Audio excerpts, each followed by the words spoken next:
ایک کلاس میں 50 بچے پڑھتے تھے. میتھ کا پیریڈ آیا, ٹیچر پڑھانے آئی. ٹیچر پڑھا رہی تھی کہ اینڈ پہ ایک بچہ, اس کو نیند آئی اور وہ سو گیا. ٹیچر نے پڑھاتے پڑھاتے جملہ بولا کہ زندگی میں کچھ ایسے مسائل ہوتے ہیں جن کا کوئی حل نہیں ہوتا, اور میتھ میں بھی کچھ ایسے کویشچن ہیں جن کا کوئی حل نہیں ہے.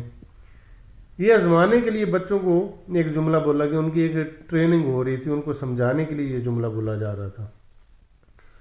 یہ بات بولی اور وائٹ بورڈ پہ ایک سوال لکھا. سوال لکھ کے تو وہ اس کے آگے سامنے سوالیہ نشان ڈالا اور بولا بیٹا اس سوال کا کوئی حل نہیں ہے. ہاں, یہاں ایک اور بات بتا دوں, کچھ لوگوں کے منہ سے آپ نے یہ جملہ بالکل ضرور سنا ہوگا کہ کچھ مسئلے ایسے ہوتے ہیں جن کا کوئی حل نہیں ہوتا. تو یہ بات بالکل رانگ ہے. آج تک دنیا میں ایسا مسئلہ نہیں پیدا ہوا جس کا حل نہ ہو.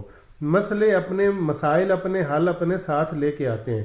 کہتے ہیں تالا بعد میں بنتا ہے, لاک بعد میں بنتا ہے. پہلے کی مطلب چابی پہلے بنائی جاتی ہے, کی ہوتی ہے تو لاک بنتا ہے.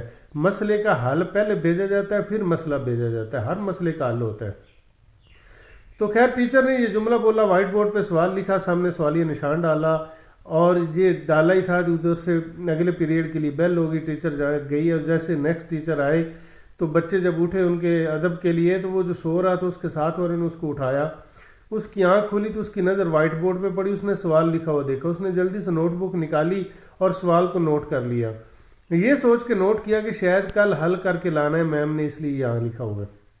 وہ چلا گیا, گھر گیا, بچہ کوشش کرتا رہا, اور آخرکار بچے نے سوال حل کر لیا. اگلے دن جب میتھ کا پیریڈ آیا, ٹیچر پڑھانے آئی, تو بچے نے وہ نوٹ بک پیش کی اور کہا میم میں نے وہ کل والا سوال حل کر لیا. تو ٹیچر نے باقی 49 بچوں سے سوال کیا کہ آپ نے کس کس نے یہ سوال حل کیا ہے. سب نے 9 میں جواب دیا.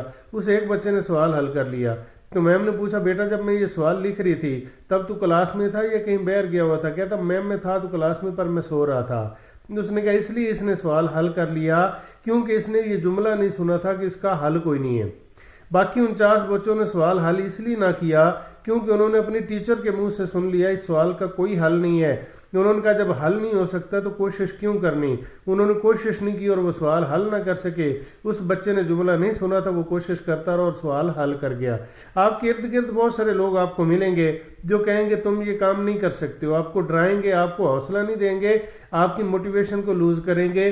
تو آپ نے گھبرانا نہیں ہے. دنیا میں کوئی ایسا کام نہیں جو نہ ہو سکے. کوشش کرنے سے دنیا کے بڑے سے بڑے مسئلے حل ہو جاتے ہیں.